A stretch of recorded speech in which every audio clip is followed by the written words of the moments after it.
What is going on, guys? How's it going? My name is Everett Delorme, and today I have one simple question. Can Poland dominate the CEV Champions League? And now we are mere minutes away, right? About 45 minutes away from the start of the quarterfinals of the CEV Men's Champions League. And Plusliga teams are dominating this stage of the competition, right? There is 4 different Plusliga teams playing across 3 of the matchups here in the quarterfinals, and the Plusliga will be looking to win their first Champions League title since Zaxa won 3 in a row in 2021, 2022, and 2023. Now, the 4 Plusliga teams are actually, let's not go over the Plusliga teams. Let's just go over the 4 quarterfinal matchups that we have in, reading from the top down. If you're watching with me here on YouTube, the first matchup is the all Plusliga matchup. Projekt Rosava taking on Luke Lublin. Just beneath them in the same side of the bracket, we have the only matchup that doesn't have any Polish teams in it.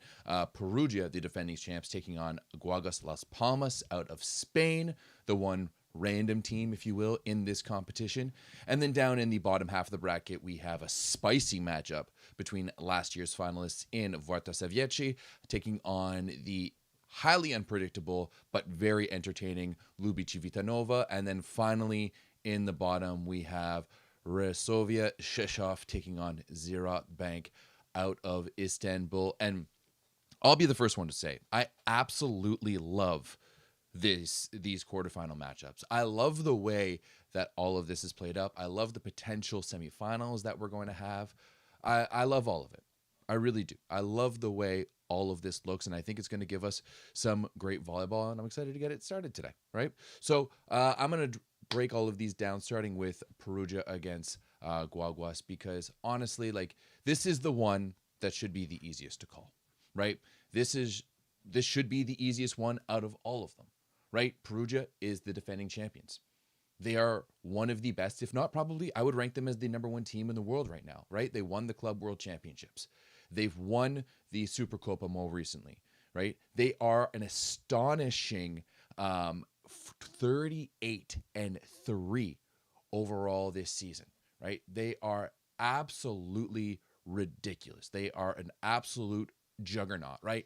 If I were a betting man, which I am not because I get too emotionally invested and it's just too much for me, right? I only bet on Cuba in beach because they're always viciously low and you're going to make money on them. That's about it. If I were a betting man, Perugia would be the safe bet. But, however, the safest bets aren't always the best bets.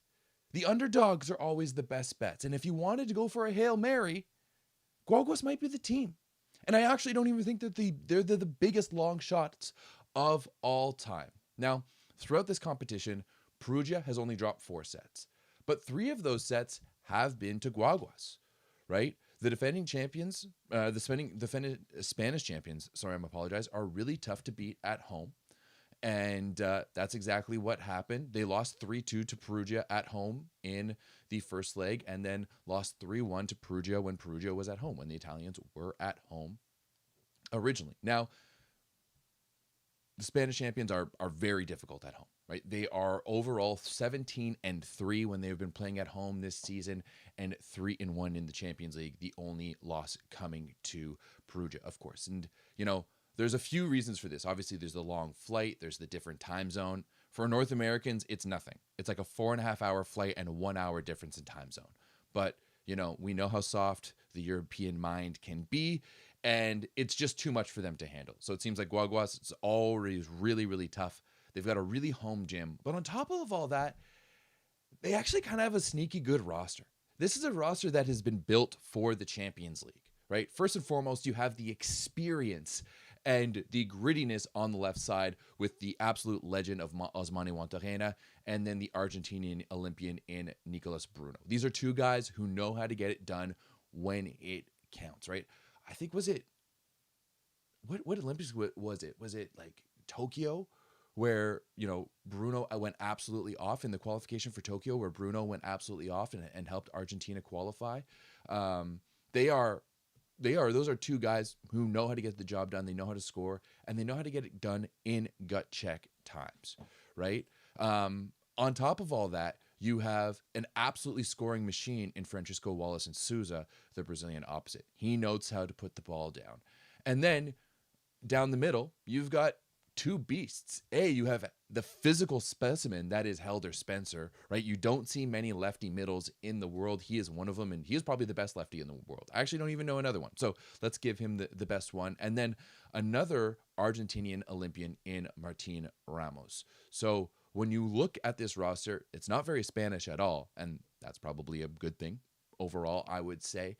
And this is a roster that could actually maybe steal something. Now, this team knows how to thrive as the underdog. So, if potentially, I'm not saying it's going to happen, but if potentially they can take game one at home and then somehow keep it close enough, like if they can take game one at home 3-1 maybe steal a little something, and then somehow force a golden set at Perugia, anything could happen. Right? Anything can happen in a golden set. Just ask the Fenerbahce women. All right. But that being said, Perugia is Perugia, right? I don't really need to go over this roster all of that much. This is one of the best rosters. It is the best roster in the world. Right now, if I was to do a power rankings of the teams in the world, Perugia would be at number 1, right? As I said before, they're 13-3 on the season. They're riding a 10-game win streak coming into this match and haven't lost a match since early February in the Coppa Italia final. Okay? So on paper, they should dominate, but they need to take care of business to be able to take it home and get back to the Champions League Final Four and defend their title. If they don't take care of business at home or on the road today against Guaguas, then I think it's a little bit more up in the air. But still, I mean, you have to go with Perugia, of course, obviously. Next up, we have the one all Poland matchup between Projekt Warszawa and Luke Lublin. Now, I think this one was going to be a fun one. I really do. This one actually starts in like 38 minutes, so can't wait to watch it. These two teams have been neck and neck pretty much all season. They finished a point apart from each other in the Plusliga regular season. Warszawa finished in, second? And Luke Lublin was in third. And you know what? They will most likely face off against each other in the Plusliga semifinals in just 2 weeks. A few weeks. I don't know when exactly it is, but they'll most likely face off each other, barring something disastrous happening. Now, on paper, there's really not that much that separates these two teams. Warszawa has the edge in reception and attack, and Lublin is a little bit better in serve and block. However, Lublin does have a 3-0 record in the season series against Warszawa, if you're counting friendlies, of course, from the beginning of the season. And that most recent win came on March the 8th. And the reality is, in this matchup, is that the big guns are going to have to show up on both sides. And there has been some question marks for the big guns on both sides of these teams, right? The hope of Lublin will rest on Leon's shoulders. Everyone knows that at this point, right? That's who runs this team. It is Wilfredo Leon, right? And the reality is that we know that he is going to be good, right? But he is going to be the guy that does everything for them. He is going to have to be their lead point getter in every single one of their matches. But the big question mark for me is, especially with Kevin Sosek, who's still out, who's still coming back slowly, who still isn't at 1%, I doubt we're really going to see him at all in this series, is Hiller Henno good enough to be the secondary scorer on this team, right? Is Hiller Henno good enough to A, put up enough points, but then B, withstand the pressure, the inevitable pressure that's going to come to him in serve receive, right? If it was me coaching on Warszawa's side, now Warszawa's coaching situation is really weird considering that Tommy Tillikainen left earlier on the season as they were having in January, right? As they were having a pretty good year. Now, if I was coaching that team, I would go after Hiller Henno, right? He is a rookie. He is unproven at this stage of competition. He's never really been there before. Hell, even when he was with UCI, it's not like they went to a national title or anything like that. So he is a little unproven in these types of situations.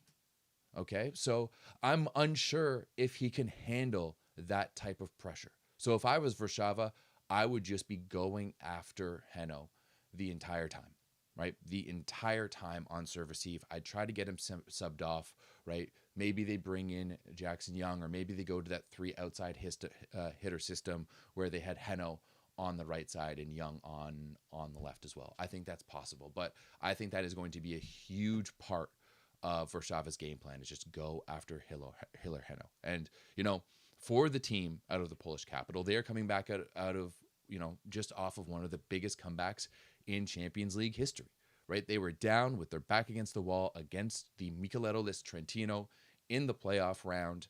They were down 0-2, and then they pulled off the reverse sweep and pulled off the golden set win. Nicely done, gentlemen. But still, I still think there's so many question marks around this team. And like Leon needs to be the guy for Lublin, you need Bartosz Bednors to show up in this series. You're going to need Kevin Tilley to be strong, right? And if he's not going to be out there scoring a lot of points, he needs to be out there passing that ball well and playing defense, right? I honestly wouldn't be surprised if we see Bartosz Gomulka start on the right side. Linus Weber, the German, has been wildly inconsistent, which is a little bit sad because he started the season really, really well. I thought at the beginning of the season, like, hey, this is a really good move for Warszawa, right? Get rid of Bovanj, let him walk. We're going to go with one guy. Weber is going to be our guy. And that really hasn't been the case. That has unfortunately not been the case for this team. So it's really going to come down to, can Bednors lead this team? Gomulka is good.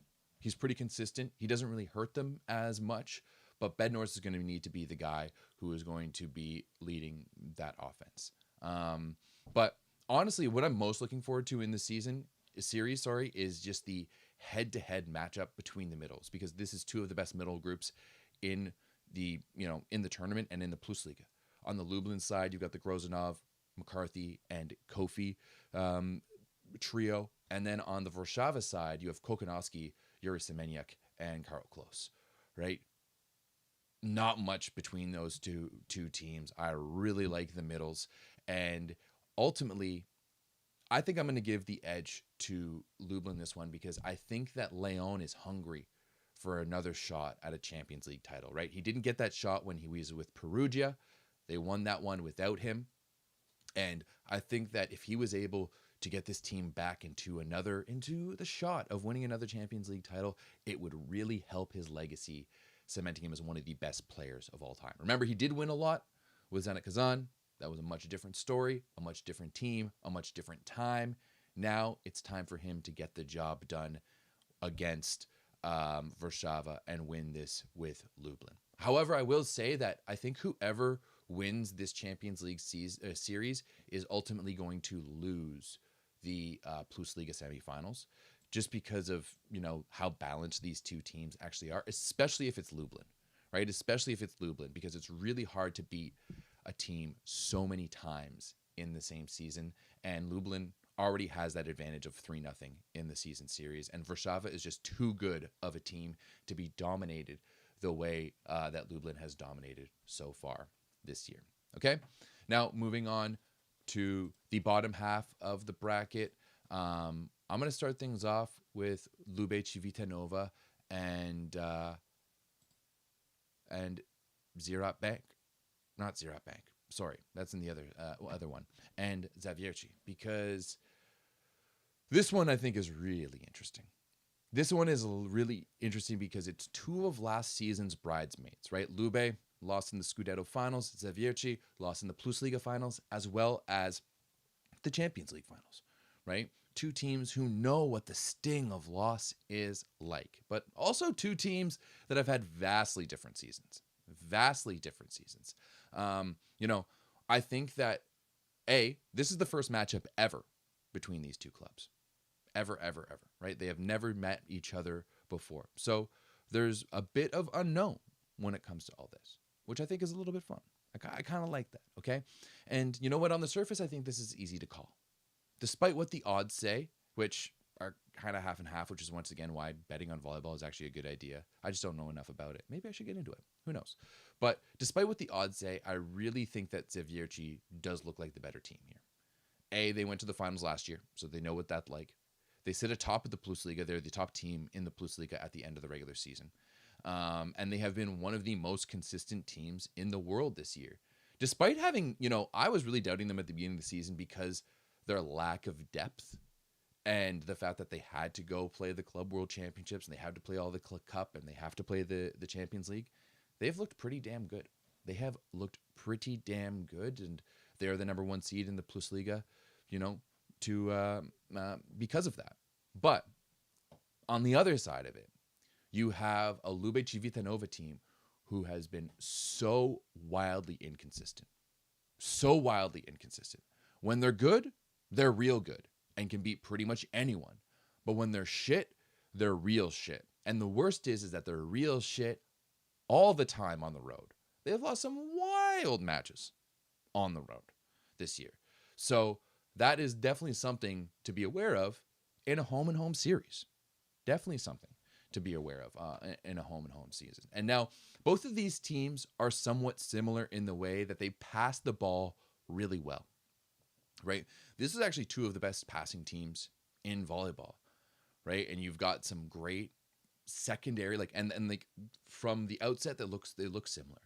You've got a really good offensive left side attacker, Aaron Russell for Zavierci, of course Alex Nikolov for Lube Civitanova, a really good passing left side with Bartosz Krolek for Zavierci, and then Mattia Botolo for Lube, and then you've got two really good liberos, right, Popivchuk and Balasso, right? It is almost like You've got a little bit of it's the Poland against Italy with a little bit of an international flair mixed in there, okay? But that's kind of where the similarities end.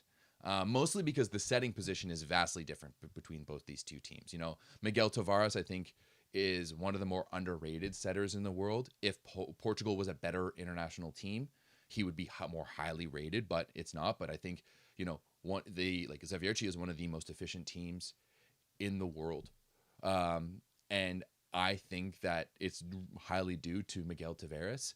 And then also, they spread their offense like butter, right? When you look at these numbers here, they've got 4 different attackers who have over 250 points, which is absolutely wild, right? They spread that butter they spread that offense like peanut butter, just crust to crust. And they can kill you in so many different ways. Whereas when you're looking on the Lube side of things, it's a little bit different, right? They have one point man who is arguably, if he's not the best offensive player in volleyball, he's the second best offensive player in volleyball right now in Alex Nikolov. He has been absolutely ridiculous all season long, and he is the point guy for this Lube Civitanova offense, and then they play off of him. Maybe a little too much to some, but hey, you know what it is. That's the way their offense runs. I think where, Zavierci really has the advantage on top of having a more balanced offense is down the middle of the court. I think Matusz Bieniek is absolutely going to eat up Lube's middles, right?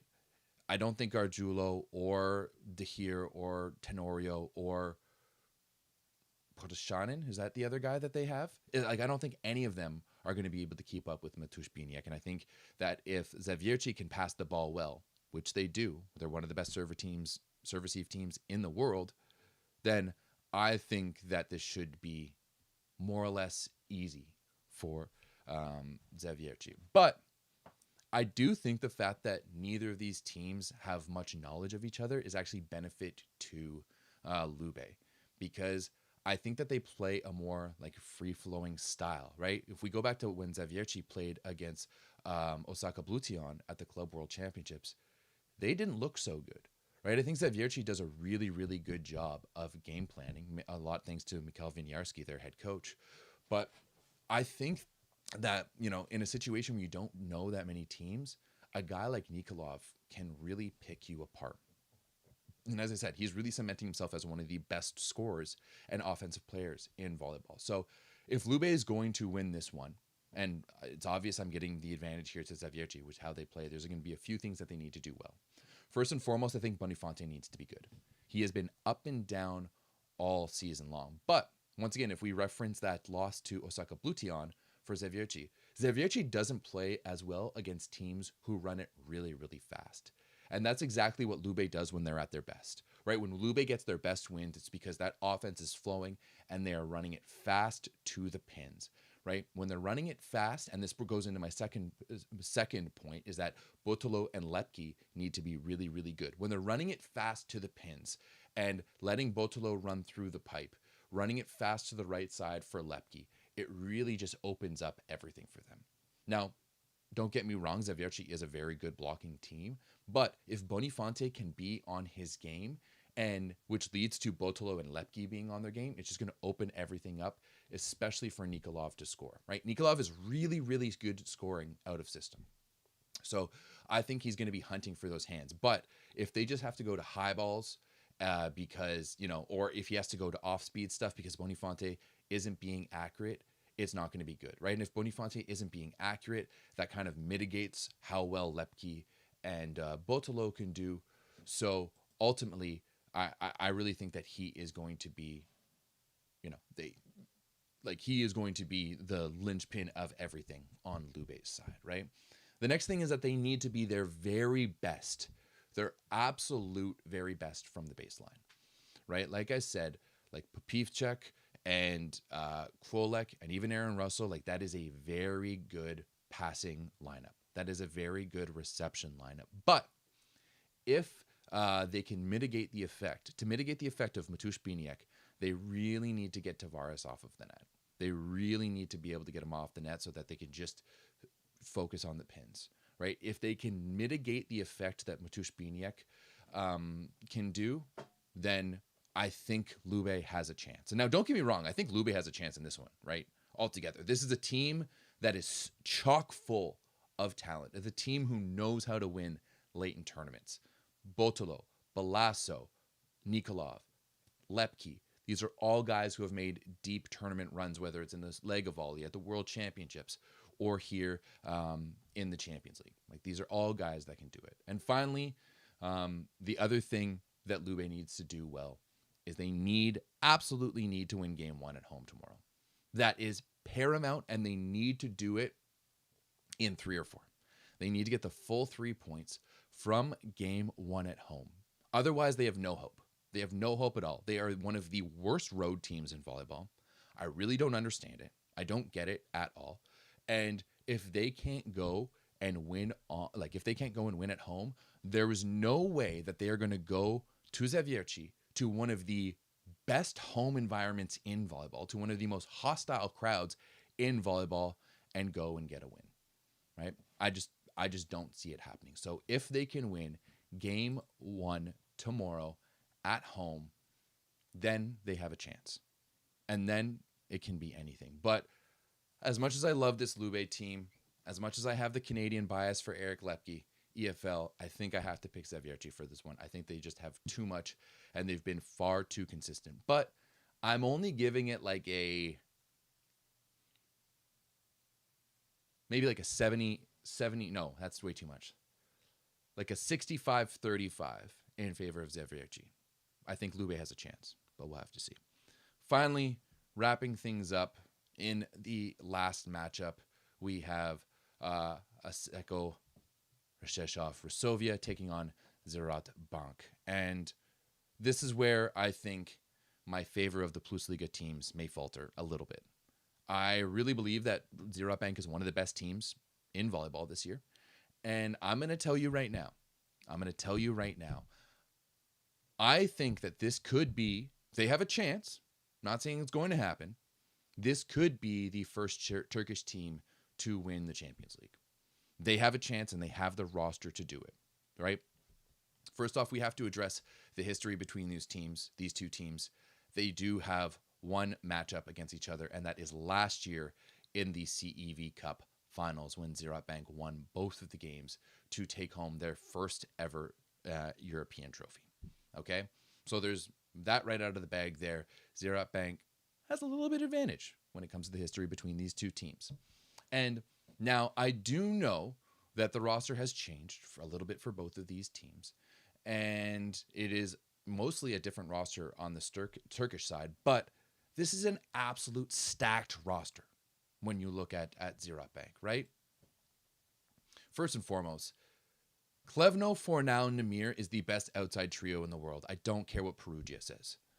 Klevno, Namir, and Fornal is the best outside trio in the world. So let's get that out of the way. Then they're solid down the middle, right? Savas and Bubul are two very solid middle blockers who play internationally and know how to get it done internationally.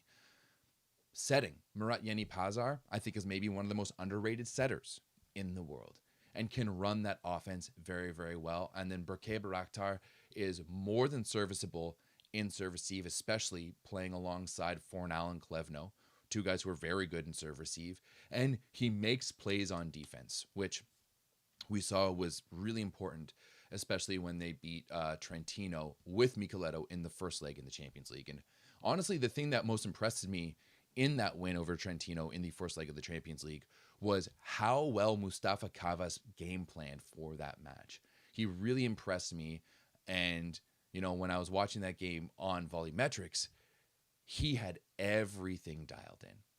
Everything dialed in. And I think, honestly, that's one of the benefits of playing one of the Italian teams, or sorry, a Polish team, because there's video out there, right? You can game plan for a team like Rovia. Now, on Rosovia's side of things, they have been the Lube of the Plus Liga, right? A highly talented group who has been wildly inconsistent.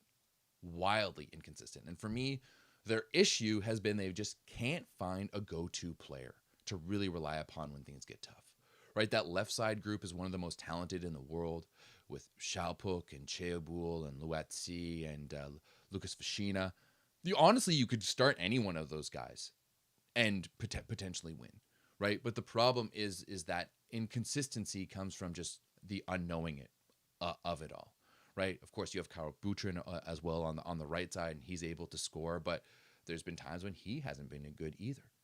So there's so many different looks for this Rosovia team that, you know, there's just so much uncertainty when it comes to them. But I honestly think that uncertainty might be the advantage here that Rosovia potentially needs, because then Samuel Vuo could maybe change up that lineup a little bit, throw something. Hell, you can even throw up an ancient, like a 38-year-old Jakubutski, who has shown that he can still score.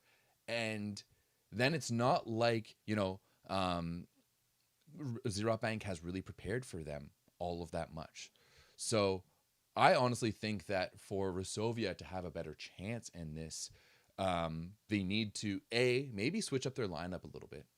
They got to go a little bit different, but they got to do two things really, really well. They need to pass very, very well, and they need to block really, really well. If they can stay in system, and let Janusz just run the offense, and they are one of the more efficient teams in the Plus Liga this year. If they can do that, it will let Janusz feed the middle, specifically Danny Demyanenko, who is hitting a 70% with a 60% efficiency this year and is like within 10 points of having a Landy line on the season. All right. He only has 4 unforced errors in the Plus Liga and has only been blocked 18 times, which is absolutely wild. He is averaging under an error per set this year for Rosovia. So if Janusz is able to feed Demyanenko, it just opens everything up, right? Once again, this Rosovia team doesn't overload the offense on one player all that much. So if they can really like let Demyanenko go off, give the ball elsewhere, that'll really open things up. And I think down the middle is where Rosovia has the best chance to beat Zerat Bank, because that's where there's the biggest mismatch of talent, right? The Polish teams have the best middles in the world, and as good as Savas and Bubul are, I really think that's where they should pinpoint their attack, and then everything will flow from there. On the other side, the blocking is no-brainer, right? Zerat Bank has one of the most versatile offenses in the world because of the tools that Yeni Pazar has at his disposal and the speed that they run it at, right? I think the speed is really crucial for this one, right? We know that Namir is a scoring machine. Thumb down, thumb up, over the block, off the elbow, under the block, through the block. It doesn't matter. He has pretty much every shot in the book, right? So you've got the scoring machine on the right side, and then you've got the two guys with who I think have the best vision in the world in Fornal and Klevno on the left side. So I don't think you can stop them, right? Rovia is averaging well over 2 blocks per set, 2 stuff blocks per set so far in the Plus League this year. I don't think that's nearly as possible. I think if you're going to get your blocks, they're going to be down the middle. But if they can slow them down enough, Rovia is a very good defensive team. They have all of that talent with, Zatorsky and Shoji and Potera in the libero position. And if they can do that and they can get some touches and slow down that offense just a little bit and allow their defense to make some plays and allow their liberos to make some plays, then they may have a chance. Not may have a chance, they definitely have a chance, right? Once again, these are two good teams going toe to toe. But at the end of the day, I just think that, man, this Zerat Bank roster is so good. And especially, they have the depth, too. God forbid something happens to Namir Abdelaziz, or maybe he's playing poor. Yunus Jokela was really good for Finland at the World Championships. Same thing, Paulo Zonka is serviceable, or Dick Coy are both serviceable on the left side. So I just think that there's too much overwhelming talent. Once again, though, Rovia has to win at home. They absolutely have to win at home. If they can't get that done, then yeah, I don't think it's going to be possible, because we've seen time and time again how difficult it is to go into a Turkish home gym and play there. And I'm expecting the fans, the Zerat Bank fans, to be absolutely insane in watching their team for the last time in the Champions League this year. Okay, so that is my breakdown of the CEV quarterfinals. Let me know what you guys think. Let me know what you guys think, and who knows? Maybe I will go live on Twitch for some of these games. All right, have a good one, everyone. Watch the games. They start in 13 minutes. Peace. Love you all. Bye.